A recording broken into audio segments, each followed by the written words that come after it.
Dr. Golde? Hi, I'm Dr. Maldovia. I'm new here. Oh, yes. The transfer from Site 19, I take it? Have you read the file? I have, sir, but I just have a couple of questions. Ask away. This file is clearance level 5. I'm relatively new here. How come I'm even allowed to read this? Yes, well, SCP-Foundation's file is available in physical form only. It is a part of its anomalous ability to know all information available on the net. So, to keep it from knowing everything we know about it, we have decided to keep it all on paper and to keep it in sight. The risk of a single outside employee accidentally adding any of this info to the database is simply too great. So it's a security issue? Well, yes, there's that. And then there's the fact that it seems to confirm S. Andrews 001 proposal with the information it provides. The horror writer one? Indeed. We don't want to start a mass panic because of that getting out. So the personnel here are the only people who know of SCP-Foundation's existence? Well, us and the O5, of course. They decide on the personnel employed here. Okay, I have one more question. Alright. SCP is classified as Thaumiel. Why? Well, information is very useful. And that brings me to the first rule of working here at site. SCP is a researcher, just like you and just like me. It is to be treated as such. Why? It keeps it calm.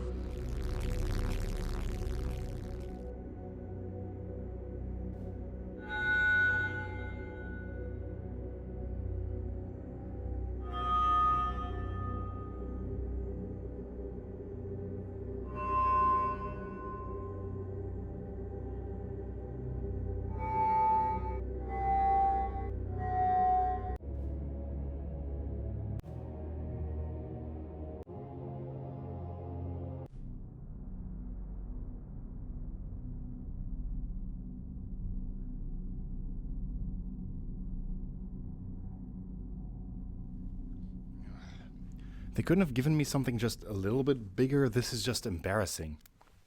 Like, come on. Well, it'll have to do. Have you ever wondered whether everything you're seeing in your everyday reality is all there is to see? Whether the things you observe are all that encompass normal reality? What if there's something else, some bigger hand behind everything, puppeteering all you know? Today, ladies, gentlemen, esteemed viewers of the non-binary variety, we will be covering a topic that has interested me for many, many, many years. And by many, many, many, I mean about 7 or 8. I'm 22, I'm not that old. I've always loved conspiracy theories concerning the paranormal. Whenever a conspiracy theory is about like assassinations or tragedies, real life events, the moon landing being a hoax, I'm not that interested. I don't know why, but when it's the unknown that is inserted into a conspiracy theory, when the paranormal meets reality, that's when my brain gets tickled in just the right way. I wish I didn't have to spoil the topics I cover in video titles and the thumbnail, just so that I can give a speech like that in the beginning and keep you guessing a bit about what we're talking about. But that's not the world we live in today. The YouTube Council has to be pleased. All hail. My name is Dr. Max MutsKun, and today we will be talking about the ever-expanding SCP-Foundation. Ladies, gentlemen, esteemed NBs, today I have been given exclusive access to one of the Foundation's lecture halls located at sites. Here I will lecture you on the basic knowledge you need to understand the Foundation. This videotape should honestly never be released, so if you are watching this, no you're not. The Foundation is an organization that exists and works in complete secrecy. It exists to secure, contain, and study the paranormal, anomalies that are loose in our day-to-day lives. It also exists to protect humanity from the anomalous, the sometimes world-ending threats that these anomalies pose. The only way it is able to properly do this is to stay out of the public lens completely, since the Foundation sometimes has to undertake actions that the public would see as ethical no-nos. Today we will go over the following topics: the Foundation and its origins, the mission, the staff, the council, classifications, groups of interests, case files, SCP-001, the timeline, extra content, and, of course, the future and the end. The Foundation's origins lie where most internet fictions do, a single post on a forum, specifically 4chan's paranormal board. This post was made in 2007 by a user calling themselves SS Walrus. The post presented itself in the same way that all other SCPs in the future would also present themselves, in a sea of copy-pasted creepypasta formulas. This story, if you can even call it that, really broke the mold. Instead of having the standard story structure, SCP-173 was shown to the world by showing us how to safely contain it first. It had been safely stored somewhere, and its paranormal properties had been well documented. This was, in my opinion, the main draw of the first SCP article and also the few that came after it. They did not just describe these horrific monsters, but they also described a way to safely contain them, to store them somewhere, to be protected from them. For most monsters in fiction, Jason, the Thing from The Thing, the Xenomorph from Alien, their horror comes from the fact that we know very little about them. H.P. Lovecraft, one of the most well-known horror authors of all time, has this very famous quote telling us that the oldest and most primal human emotion is fear, and the strongest version of fear is fear of the unknown. In general, this is true, but the Foundation takes this concept and flips it on its head. Sometimes knowing everything about something makes it even more horrifying. So let's take SCP-173 for example. It is a statue that is able to move when you're not looking at it, and if it's able to sneak up on you, it breaks your neck. It is a simpler version of Doctor Who's Weeping Angels, but Doctor Who has recently been terminated due to anti-foundational behavior. It constantly excretes this fecal blood-like substance, and thus its containment chamber has to be regularly cleaned. And then the containment procedures also describe, if it is cleaned, 3 people have to go in at a minimum, each keeping an eye on each other and warning each other when they are about to blink, so that the statue can never move up on one of them and break their necks. It's simple but effective, and this article really begged to be expanded upon. It left so many questions to be asked and answered. What is an SCP? What are SCPs 1 through 172? Who wrote this article? And even concerning the creature itself, we know how to protect ourselves from it, but who made it? Why is it alive? How is it able to move, and what gave it its anomalous properties? These questions were so intriguing that at a certain point, a lot of different writers began to write their own SCPs to expand the universe, and eventually all of these were gathered and put on the SCP Wiki, which is still being expanded even today. While yes, the simplicity, the simple days of SCP are mostly over, new articles having these multiple characters, multiple storylines intertwining with pre-established lore, it is nice to know that it all started with a little peanut who just liked cracking some necks. The Foundation's origins in canon vary heavily. We'll go over it a bit later, what is canon and what isn't, but in simplest terms there is no real one solid canon in the SCP universe. Not even the Foundation's existence is fully canon. There's a whole separate canon where the Foundation never even existed and it is as legitimate as all others. Some write that the Foundation was started by a small group of that found one anomaly and started researching from there. Others write that this small group created anomalies and is researching them just to justify their own existence. Then there are those who write that the Foundation was created by gods or angels or whatever, and there are those who write that the Foundation was created by a bunch of horror writers, which is just ridiculous. The only thing we can all agree on is that it must have started somewhere. Most authors depict the Foundation as this international organization headquartered mainly in the US. It receives funding from all these different world governments, so it can operate in complete secrecy. The Foundation uses everything from blackmail to a drug called an amnestic to make sure that the general population can keep on living in blissful ignorance. The SCP in the Foundation's name stands for Secure, Contain, Protect. These are their main 3 principles. The Foundation doesn't exist to destroy anomalies or remove them from existence.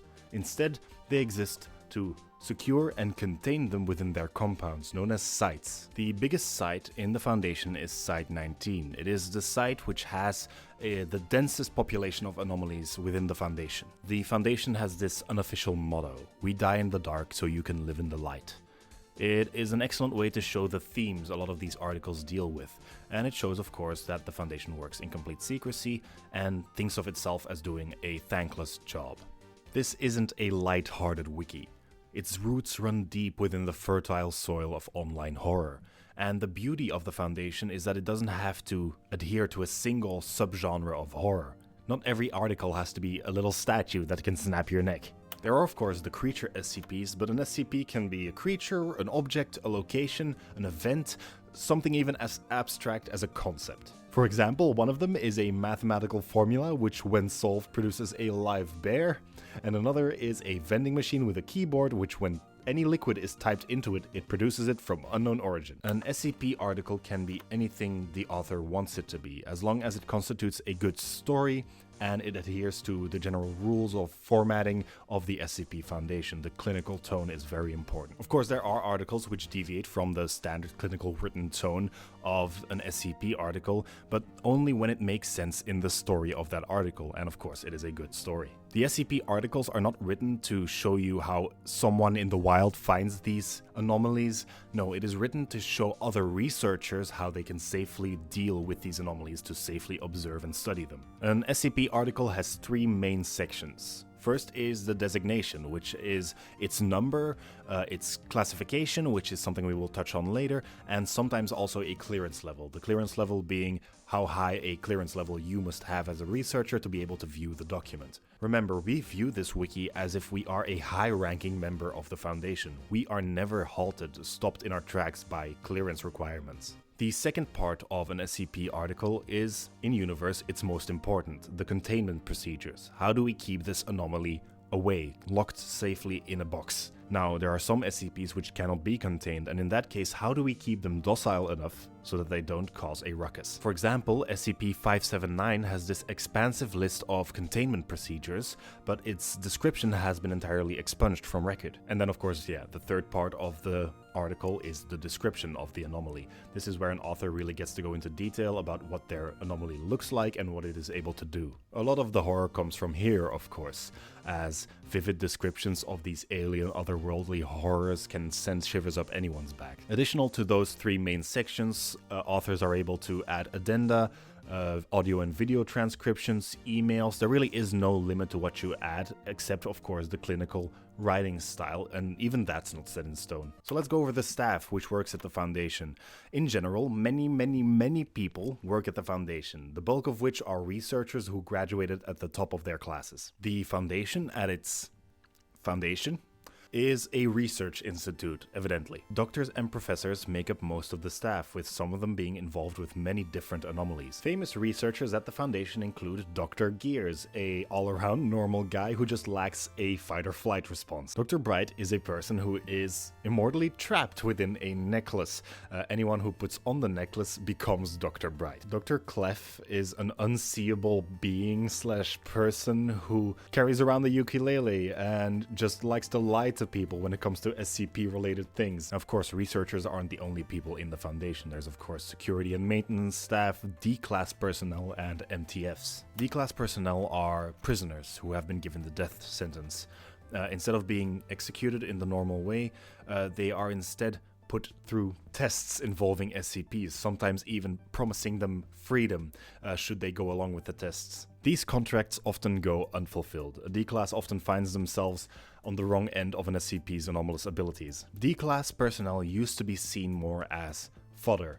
That was until the establishment of the Ethics Committee, the Ethics Board. Now researchers, whenever they feel the need to use a D-class in their experiments, first need to get approval from the Ethics Board. The Ethics Board exists mainly to preserve as many human lives within the Foundation's walls as possible. They are disliked by many of the Foundation's researchers. MTFs, or Mobile Task Forces, are soldiers, groups of soldiers who are sent out by the Foundation for any SCP-related operations that threaten human lives, either civilians' lives or Foundation personnel's lives. Famous MTFs include Tau-5, codenamed Samsara, who are described to be immortal cyborgs created from the flesh of a dead god. MTF Omega-9 are a trio of civilians who got trapped in the video game Quake. Their codename is the Scrubs, and they are able to be deployed basically instantly. Now, of course, they are civilians, so they only want to fight non-human enemies. They don't want to kill any humans. Then there is the most famous MTF,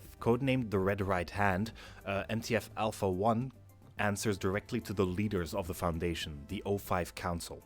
The Overseer 5 Council is an extremely mysterious entity within the Foundation. It is made up of 13 members, and each member is always described differently by different people. The Council is said to reside within Foundation Site 1. None of their identities are known to the public, yet maybe they revealed themselves to certain researchers. This information is not known to us at this time. Then there is one more. Someone known as the Administrator. To some, they are the founder of the Foundation and its one sole ruling monarch. To others, they are just a figurehead. They are veiled even tighter in secrecy than the O5 Council. The Administrator might just be an anomaly themselves, their existence inseparably tied to the Foundation and vice versa. Likely we will never find out. Or rue the day that we do. So let's get to classifications, shall we? Each SCP has its own classification.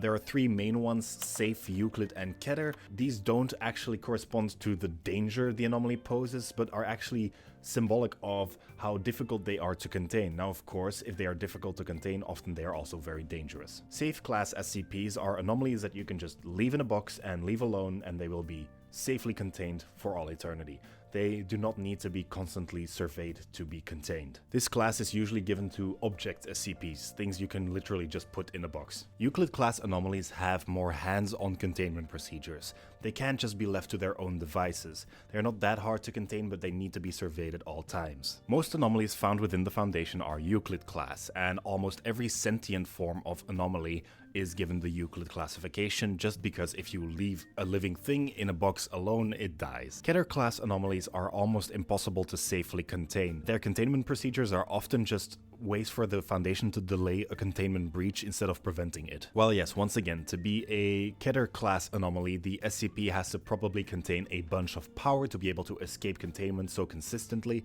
but for example, a lamp which teleports to a random location on Earth every 24 hours is also a Keter class anomaly because it just cannot be contained. Neutralized anomalies are just that, neutralized. They have either been destroyed or have lost their anomalous properties entirely. Explained class anomalies are anomalies which were first thought to be anomalous but have since been explained according to the laws of physics. The pending class is pretty self-explanatory. It is still being decided which classification this anomaly should get. Then there are some of the outlier classifications. Thaumiel class anomalies, such as myself, help the Foundation carry out its mission in some way. To give an example of a well-known Thaumiel class anomaly, SCP-3000, codenamed Anantashesha, is a massive sea serpent which excretes this memory-altering substance from its body. The substance is used to create the Foundation's amnestics, which are drugs which alter memories. Archon class are anomalies which are best left uncontained for one reason or another. And then the last class I'll mention, so that we don't drag this out too much, is Apollyon class, which are anomalies that are either impossible to contain or are set to breach containment imminently. These anomalies are usually connected with world-ending threats and need a massive amount of resources to deal with. Now those are the object classes. Now of course there are more ways to distinguish between one SCP and another. For example, the clearance levels required to view the documents. And recently a new form of classification has been created, the Anomaly Classification System. The ACS, which looks like this, adds 4 new elements to anomaly classification. There is of course the clearance level required to view the document, which is now fully displayed on the ACS.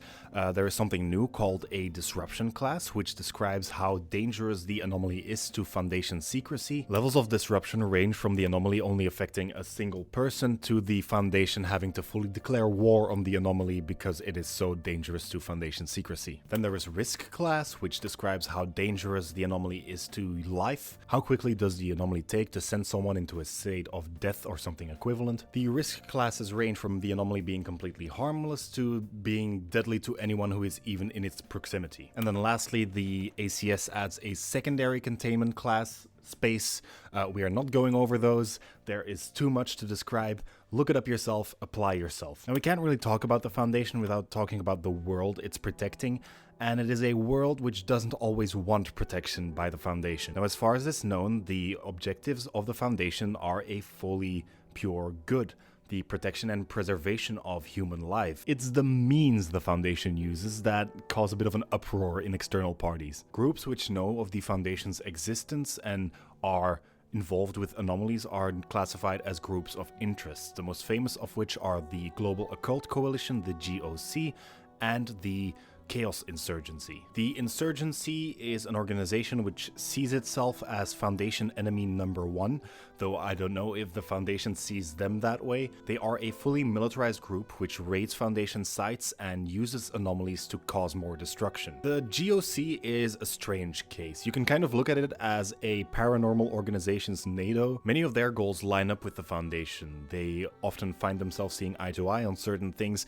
and helping each other containing certain anomalies. The secure and protect bits of the SCP-Foundation's missions are the ones that the GOC agrees with most. It is the containing part that they don't agree with. So what they don't see eye to eye on is what should be done with anomalies once they have been contained. The Foundation believes that destroying anomalies is mostly out of the question, since we don't know what would happen if we destroy an anomaly. Maybe some worse anomalous property shows itself once it is destroyed. The GOC, however, believes that the best way to protect the people is by destroying the things that are threatening the people. The Church of the Broken God is an organization which believes that certain mechanical SCPs are parts of their god and are trying to steal them back from the Foundation to piece their god back together. Then there are organizations which are, while still opposed to the Foundation, are less threatening to them.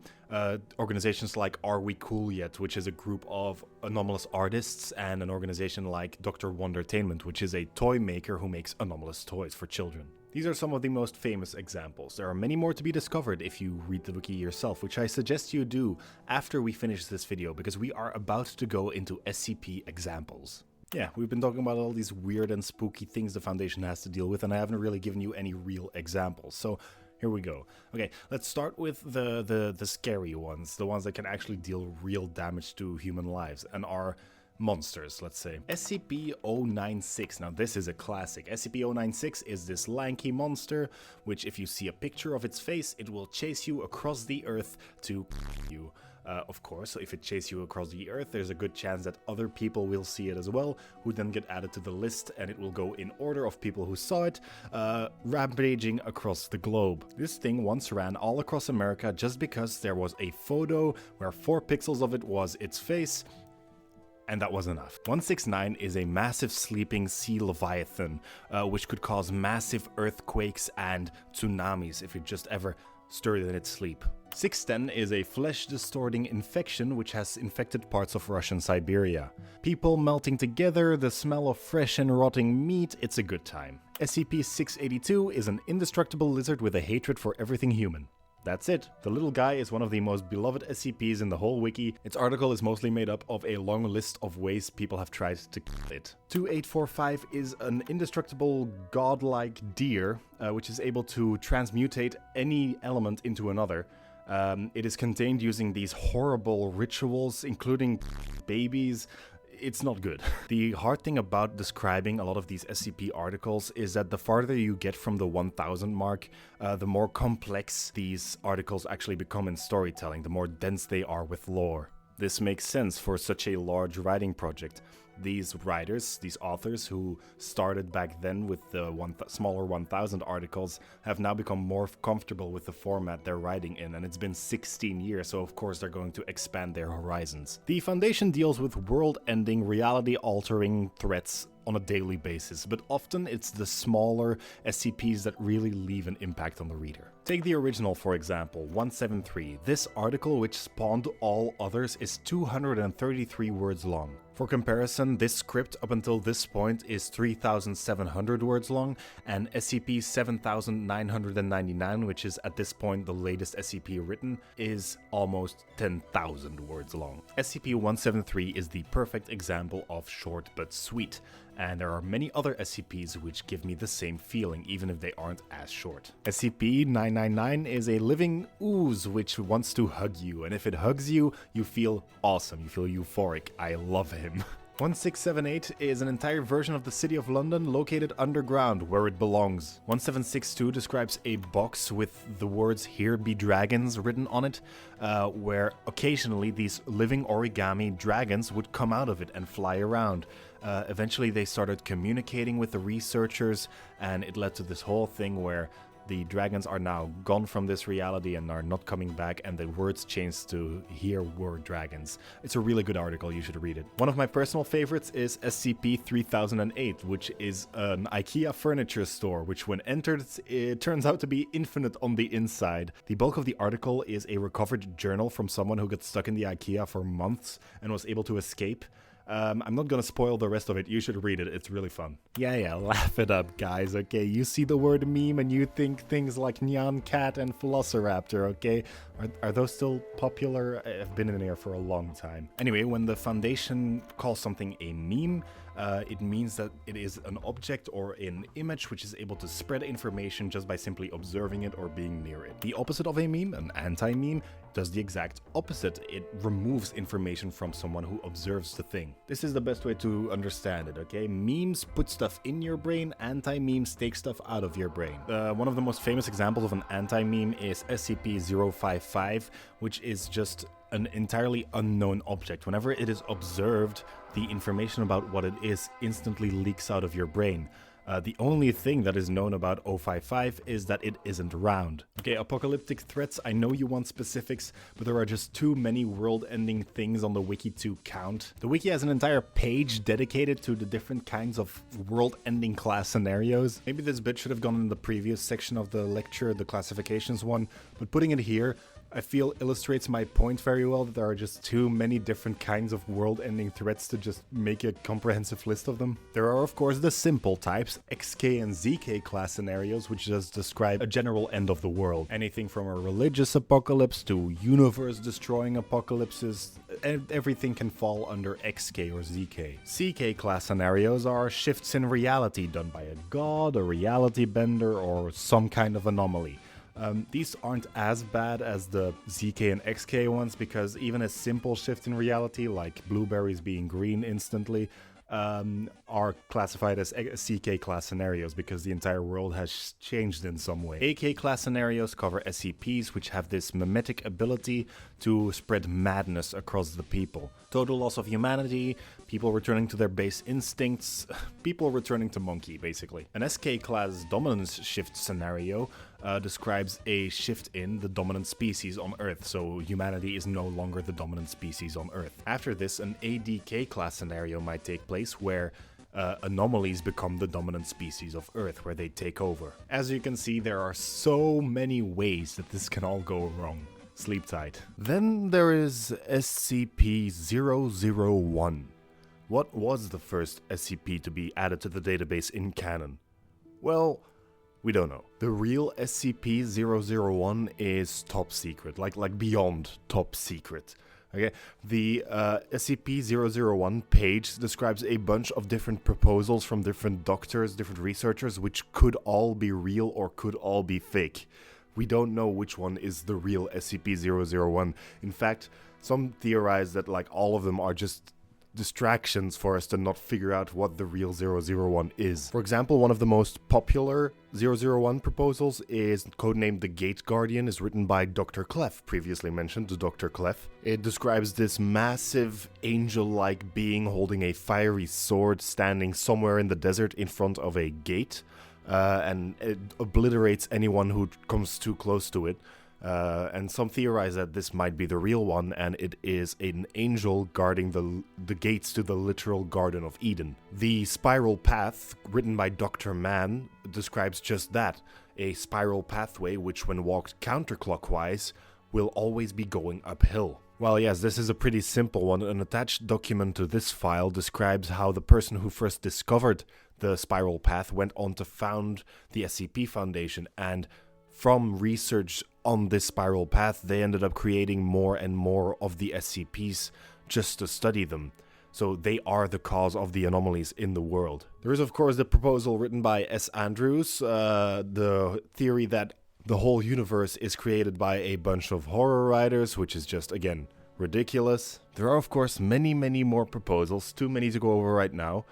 Let's just go over one more, titled A Good Boy, written by The Great Hippo. So this proposal starts with the Foundation trying to use a rudimentary AI to locate anomalies around the world. Hey look, the Foundation using AI to replace people. I'm sure that's not a topical issue right now. The Council eventually wonders what would happen if they put this AI to work on creating containment procedures, so they let it draft up some new containment procedures for already contained anomalies.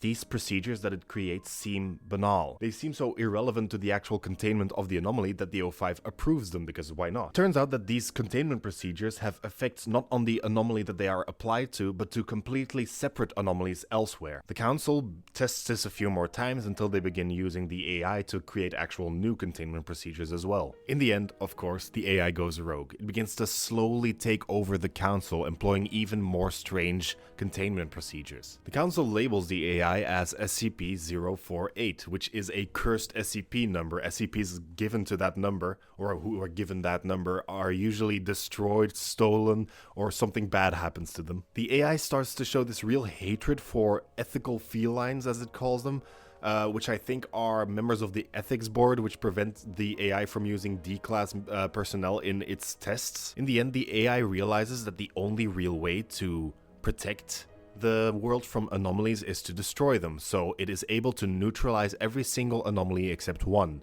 itself having been labeled SCP-048, and now having gone up the list to 001. The entire article ends with the AI shutting itself down. As you may be able to tell from that article, not every single SCP takes place in the same timeline. The authors of these articles are able to twist and turn the timelines as they please to fit their own stories. The wiki is more like an extra-dimensional database of all these different articles from all these different timelines being put together in one place. Oh god. He got out!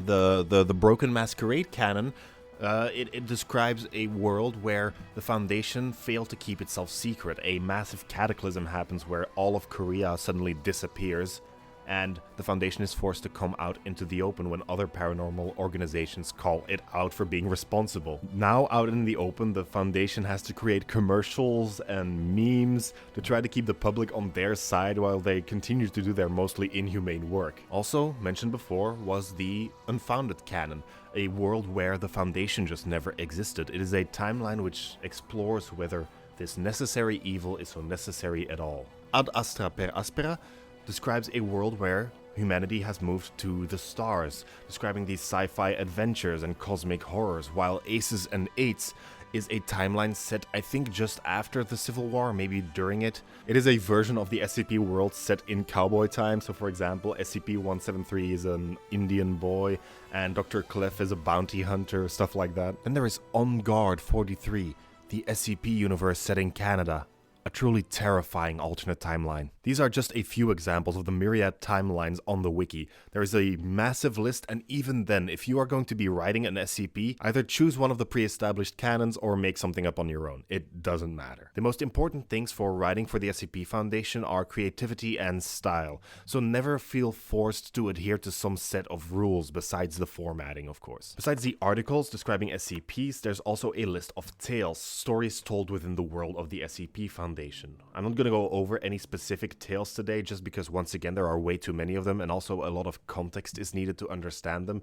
SCPs, characters, locations, stuff like that. The tales exist to expand the world and the universe outside of just the SCP articles. So once again, if you don't like writing in the clinical writing style of the SCP articles, write a tale. Next to tales, there are also some separate kinds of SCPs that are not displayed on the main database. There are, of course, the joke SCPs, which are exactly what you think they are. They are a list of funny SCPs. For example, SCP-420J is very potent interdimensional weed. The anomalous items, extra normal events, and unexplained locations lists are shorter lists of anomalous places, things that could be SCPs but are not interesting enough to research for the Foundation, so they are just these lists of very short articles, basically. Things like a pair of unplugged earphones that constantly play songs by the Beatles, or a cola glass that makes every liquid drank from it taste like Pepsi. The Wanderer's Library is the headquarters of the Serpent's Hand, which is another group of interest which is hostile to the Foundation. The library can only be accessed through these different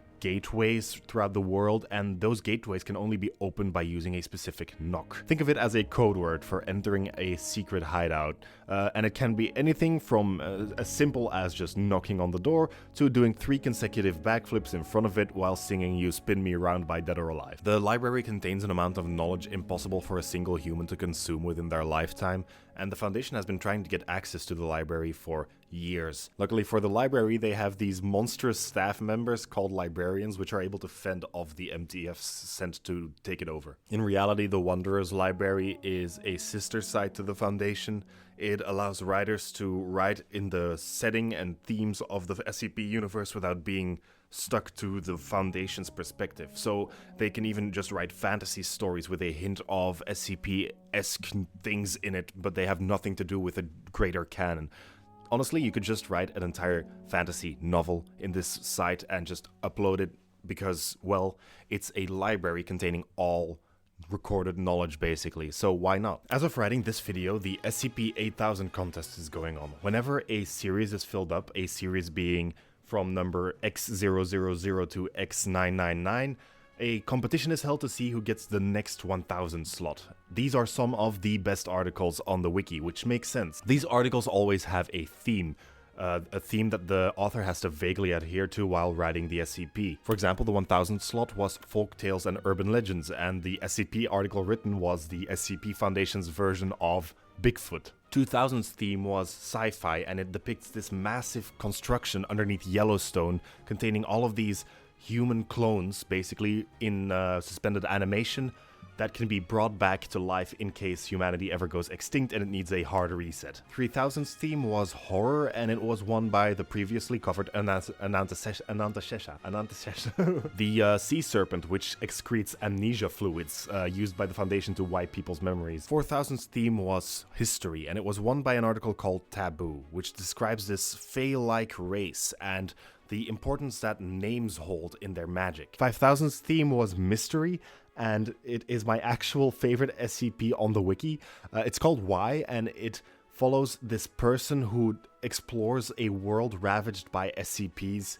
The Foundation suddenly decides to turn on all of humanity and wipe them out using all of the SCPs previously contained within their Foundation. It's a fun read. 6000's theme was nature, and it was won by the Serpent, the Moose, and the Wanderer's Library, which describes this sort of annihilation-like shroud slowly turning the Earth into the Wanderer's Library. 7000's theme was luck, and it describes this anomaly which is somehow turning the predictable unpredictable, and it follows this researcher at the Foundation who is anomalously unlucky. SCP-8000's theme is fantasy, and the contest will conclude on March 11th. So go out there and write your article. It may not win, but it will be fun, and that's the most important part of writing. Now, aspiring writers, I want to make this very clear. There is a very intricate review process for SCPs nowadays. It isn't just the 1000 series anymore. When you write something, you have to have it reviewed and people have to approve it so that it can be put on the wiki. You can't just randomly pick a spot and write something anymore. SCPs are required to have some kind of story nowadays. They can't just be scary monsters. So if you're going to write something, make sure to follow all of the uploading guidelines. Sadly, in kind of recent news, a couple years ago, SCP-173's original image had to be taken down due to copyright issues. The original creator of the statue had an issue with it being used as SCP-173, which is fair. Like, the original person who uploaded the 4chan post didn't ask for permission to use this artwork. A silver lining in this situation, though, is that now many fans are creating their own interpretations of the little statue that could. It shows how many cool and creative fans this community has. Many of the SCP video games had to, of course, create their own versions of the statue, and in celebration of the little guy, some authors came together and created this huge tale about how it figures out self-replication, and it slowly takes over the entire world. We stan. You want to see my one contribution to the SCP Wiki? It's right here on Anomalous Items List Volume 3, a piece of paper which records the actions of anyone that touches it for 24 hours. I used to be a huge SCP nerd. I wrote about a dozen articles, 2 of which I tried to get approved, none of which made it on the site. To be fair, I was about 15 or 16, so my writing skills wasn't what they is today. I wish I could have gone a bit more into detail surrounding some of the SCPs, but that was not my purpose with this video. The purpose of this video is to get you interested, for you to dive in and read some of them yourself. Should you want me to actually go into detail about some SCPs, do like maybe a whole deep dive in an article, be sure to let me know in the comments down below this videotape. I'd love to do more stuff about the Foundation, but it's hard for me to decide which SCPs I would want to cover. Especially with my format of these 40-minute long videos, some of these SCPs would only take 5 minutes to explain, others would take 2 hours. And with that, we come to the end of our lecture. You can find every SCP mentioned down in the description, along with, of course, the wiki itself. So, thanks for watching, and I hope I was able to... Hold on. What's this? Oh, SCP-005, skeleton key. Very nice. Hey